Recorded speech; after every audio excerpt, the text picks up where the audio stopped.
The only possible attitude toward out-of-control desire is a declaration of all-out war. I hear so many Christians murmuring about their imperfections and their failures and their addictions and their shortcomings, and I see so little war. Murmur, murmur, murmur. Why am I this way? Make war! If you wonder how to make war, go to the manual.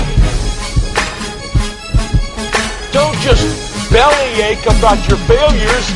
Make war!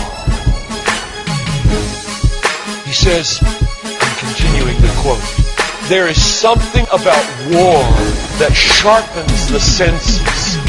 You hear a twig snap or rustling of the leaves and you are in attack mode. Someone coughs and you are ready to pull the trigger. Even after days of little or no sleep, war keeps us vigilant. There is a mean, violent streak to the true Christian life. But now let's very carefully ask, violence against whom? Or what? Not other people. Not other people. Not other people. Not Muslims. Not Hindus. Not Buddhists. Not atheists. Not secularists. Not nominal Christians. Not wives or husband or children or ornery bosses. But on every impulse in our soul to be violent to other people. Violence, a mean streak in Christianity, against our own selves. And all in us that would make peace with sin and a settling in peacetime mindset. We make war on that in us. It's a violence against all lust in ourselves. All enslaving desires for food, caffeine, sugar, chocolate, alcohol, pornography, money, the praise of man, approval of others, power, fame.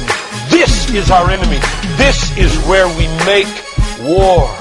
It is a violence against all racism in our souls, all sluggish indifference to injustice in our souls, a violence against all indifference to poverty and indifference to abortion in our souls. Did you know that in the warfare of Romans, Satan doesn't show up until chapter 16?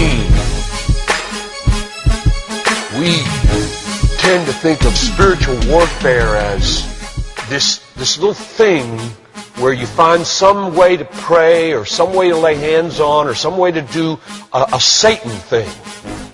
Well, that's important. Believe me, that's important. We war not against flesh and blood, but against principalities and powers and world rulers of this present darkness and spiritual hosts of wickedness in the heavenly places. That's important. But you know what? It's not nearly as important as this. Because the only foothold Satan has in your life is your flesh and your sin. Nobody goes to hell because of Satan.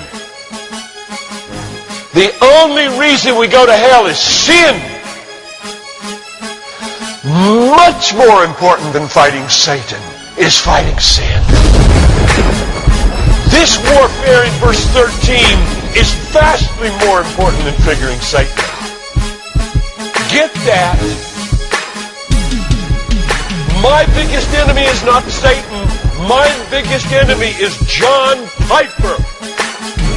And he's the only reason I'll go to hell, not Satan.